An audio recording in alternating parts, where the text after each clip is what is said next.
We all know the ache of a broken relationship, a mistake, a word we wish we could take back. Sometimes, it's a single moment that echoes for days, weeks, or even years, leaving us wishing we could rewind time and choose differently. We try to ignore it, but the feeling lingers, like a stone in our shoe.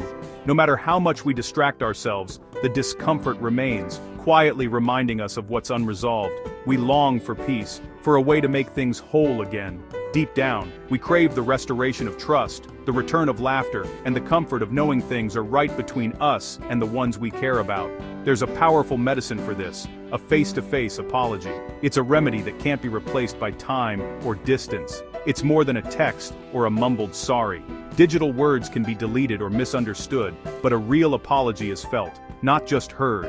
It's looking someone in the eye, letting them see your regret, and asking for a chance to mend what's broken. It's about showing up, fully present, and allowing your vulnerability to speak louder than your words. This takes courage and humility. It means admitting we were wrong and risking rejection or anger in the hope of healing. We might reflect on our actions in solitude, searching for forgiveness within ourselves, but personal reflection alone can't replace the need to face the person we've hurt. True healing also happens between people, from our heart to theirs. It's in the honest exchange between two individuals that real restoration begins.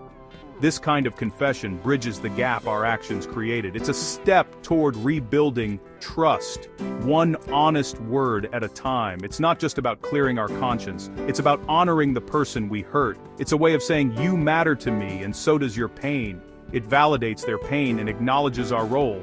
It gives them the dignity of being seen and heard, not just brushed aside. It declares the relationship matters more than our pride. It's a statement that connection and understanding are worth more than being right. In that moment of vulnerable truth, something remarkable can happen. Walls can come down, and hearts can open in ways we never expected. A hardened heart can soften. Even the deepest wounds can begin to heal when met with genuine remorse. A broken bond can begin to heal. The first step may be small, but it's a step toward wholeness. The weight lifts, not just for us, but for them as well. Both hearts can breathe easier, freed from the burden of silence. This is where transformation begins. It's the start of a new chapter, one built on honesty and hope. This is the very heart of the parable Jesus told, the story of the prodigal son.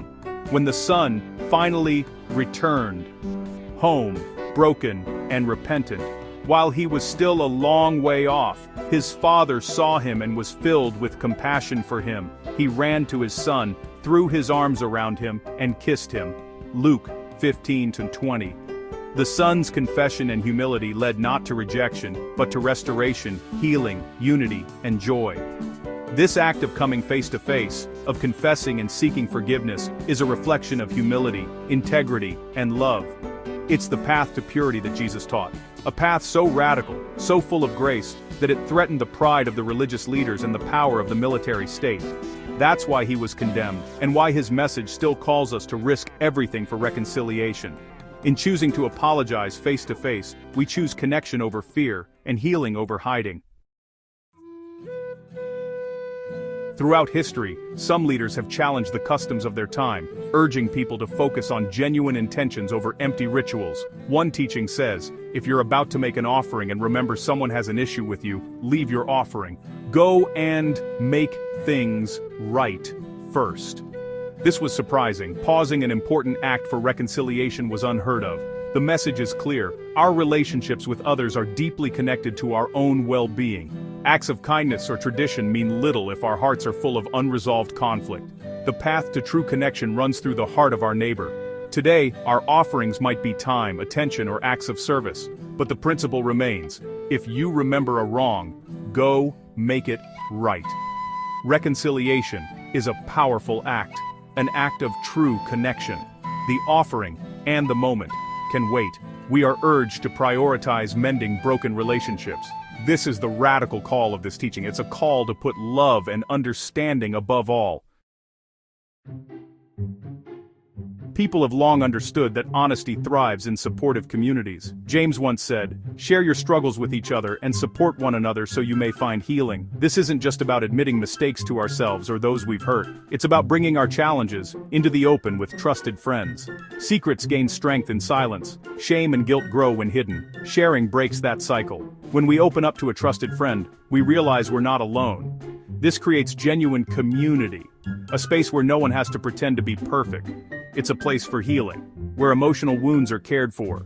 Sharing vulnerability builds trust and accountability. We encourage and support each other. This is what drives healing and personal growth. Sharing honestly isn't weakness, it's the foundation of real connection. In openness, shame loses its grip. Together, we find freedom. That's the wisdom of James. The story of the prodigal son is a timeless tale of confession and grace. It's a narrative that has resonated through generations, touching hearts with its message of hope and restoration. The story invites us to see ourselves in the son, the parent, and even the family, reminding us of the universal need for forgiveness and acceptance. The son rebels, squanders everything, and hits rock bottom. He finds himself alone, broken, and far from the life he once knew. The weight of his choices presses down, and regret fills his heart. In desperation, he comes to his senses and decides to return home, ready to admit his failure. The journey back is not just physical, it's a journey of humility and honesty, a step toward healing. He rehearses his confession, admitting his mistakes and the hurt he's caused. He prepares himself for the hardest words he'll ever say, hoping for a sliver of mercy. He expects only a distant welcome, not restoration. Shame and fear cloud his hope, and he wonders if he'll ever truly belong again. The journey home is filled with fear. What will his family say? Every step is heavy with uncertainty, and the past feels impossible to escape. But while he's still far off, his parent runs to him, filled with compassion. The parent's love breaks through the distance, shattering the son's fears. The parent embraces him before the apology is even finished. Love rushes in before explanations or excuses, and care covers the wounds of the past. Compassion meets confession with open arms. Forgiveness is offered freely, not earned, and the son is welcomed home as family, not as an outsider. This is the heart of true reconciliation, and a model for our relationships. We are called to extend the same compassion and forgiveness to others, just as we hope to receive. Healing begins when a heartfelt confession is met with compassion. True restoration happens when we choose to listen, forgive, and embrace. The risk of vulnerability is met by the miracle of forgiveness. When we open our hearts, we make space for reconciliation and new beginnings. The story shows reconciliation is possible even after deep hurt. No wound is too deep for care to heal, and no distance too great for love to bridge. It takes courage to return and compassion to receive. Both are acts of strength, and both are needed for relationships to be restored. Both are needed for true healing. When we choose humility and compassion, we create space for hope and transformation. That's the power of a repentant heart, a heart willing to return, and a love willing to restore.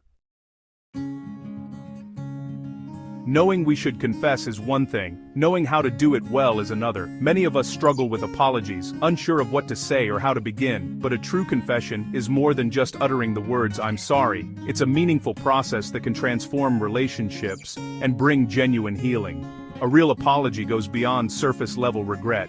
It's about taking responsibility and showing the other person that you truly understand the impact of your actions. The first step is to be honest and specific. Don't hide behind vague words or general statements. Name the wrong clearly. Say, "I was wrong when I spoke disrespectfully." This shows you recognize exactly what hurt the other person. Second, show genuine remorse. Let your words and actions reflect real sorrow. It's not just about feeling bad, but about letting the other person see your regret and your desire to make things right. Third, be willing to make amends. This means taking practical steps to repair the damage you've caused, no matter how small. Ask, "What can I do to make this right?" And then actually follow through on your promise. Actions speak louder than words. Fourth, don't add a but.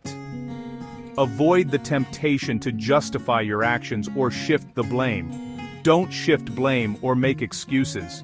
A true confession means accepting full responsibility, even when it's uncomfortable. A true confession takes full ownership. It's about being vulnerable and open, not defensive. When we admit our mistakes without making excuses, we show humility and courage. These steps don't guarantee instant forgiveness, and sometimes the other person may need time to heal. But they create the best environment for reconciliation. It's about restoring trust, rebuilding what was broken, and showing you value the relationship. True confession is humble, honest, and direct. It's not just about clearing your conscience, but about making things right with others. It's about being responsible for your actions and showing maturity in how you handle mistakes. Confession is a bridge to healing. When you practice these steps, you open the door to real change and deeper connection. Apologize with your heart, not just your words. Let your sincerity shine through every action. Let your actions match your intent and show that you're committed to making things better. That's how broken relationships begin to mend. It's not always easy, but it's worth it. Healing starts with honesty, and true confession is the first step on that journey. Sometimes, even a sincere apology isn't accepted. The person you hurt may need more time, or may never forgive. You can't force forgiveness, their response is their choice. Sometimes, the chance for a face-to-face apology is gone. In these moments, forgiving yourself becomes vital. After you've done all you can, allow yourself to find peace and self-acceptance. Don't hold yourself to an impossible standard. Remind yourself, your worth isn't based on others' approval, but on your own growth and values. Write a letter, speak your apology aloud, find ways to release the burden, trust the process, and move forward in freedom. Forgiveness can't be forced. It's a gift, not a demand. Your confession is a seed. Trust takes time to grow. Don't pester for forgiveness or make it about your need to be absolved. True change comes from within, not from performance. Let your actions show genuine transformation. Focus on becoming trustworthy, not manipulating outcomes. We are invited into an unforced rhythm of grace. Do your part, confess, make amends, and let go of the outcome. Trust the process and give others space and time. Live honorably, regardless of their response. Your peace comes from living with integrity, not from others' reactions. Reconciliation is a journey, not a transaction. Let grace set the pace.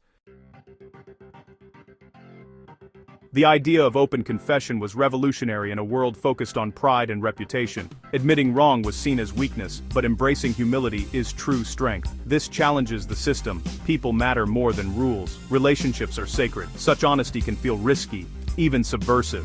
We can create a new kind of respect, one rooted in compassion and reconciliation. This is lived out by reaching out to those on the margins, supporting others, and serving the community. Acts of kindness and care can lift and restore others. Practicing this radical love brings profound healing. We don't just fix mistakes, we rebuild trust and deepen connection. Communities and families are restored. We create safe spaces for understanding and growth. This is a glimpse of a better world for everyone.